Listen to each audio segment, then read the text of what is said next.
Hormuz প্রণালীর ভেতর থেকে তেল বোঝাই করার কাজ আবার শুরু করেছে সৌদি আরবের আরামকো। এখন তেল বোঝাইয়ের জন্য অনেক ট্যাঙ্কার অপেক্ষায় রয়েছে। জাহাজ চলাচল সংক্রান্ত তথ্য ও বাণিজ্য উৎসগুলো এ তথ্য জানিয়েছে। সৌদি আরবের জ্বালানি প্রতিষ্ঠান আরামকো।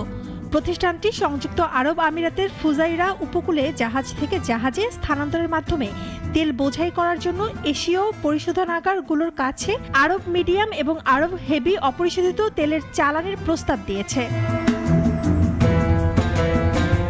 গত মাসে হরমুজ প্রণালীতে আরামকোর ট্যাঙ্কার বহরে হামলা চালানোর পর কোম্পানিটি কয়েক সপ্তাহের জন্য তাদের বিক্রি বন্ধ রেখেছিল। সৌদির রপ্তানি আবার চালু হওয়ার ফলে অপেক্ষাকৃত ভারী অপরিশোধিত তেলের ঘাটতি কমাতে পারে। এ ধরনের অপরিশোধিত তেল থেকে তুলনামূলক বেশি অবশিষ্টাংশ জ্বালানি পাওয়া যায়, যা জাহাজে ব্যবহারের পাশাপাশি প্রক্রিয়াজাত করে পেট্রোল ও ডিজেলের মতো পণ্য তৈরিতে ব্যবহার করা সম্ভব।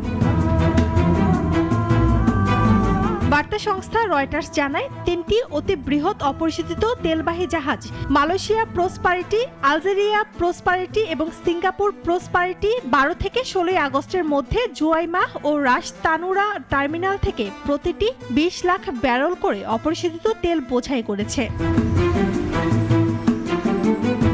এদিকে ইরান যুক্তরাষ্ট্রের উত্তেজনায় হরমুজ প্রণালী বন্ধের পর থেকে বিশ্ব তেল সরবরাহের ইতিহাসের সবচেয়ে বড় ধাক্কা তৈরি হয়েছে।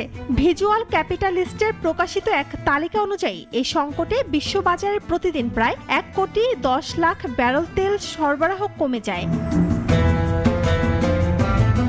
তবে মার্কিন মিত্র সৌদি আরব এবং আমিরাত কৌশলে তাদের তেল সরবরাহ বাড়াতে চাইছে। শম্পা আক্তার, নাগরিক।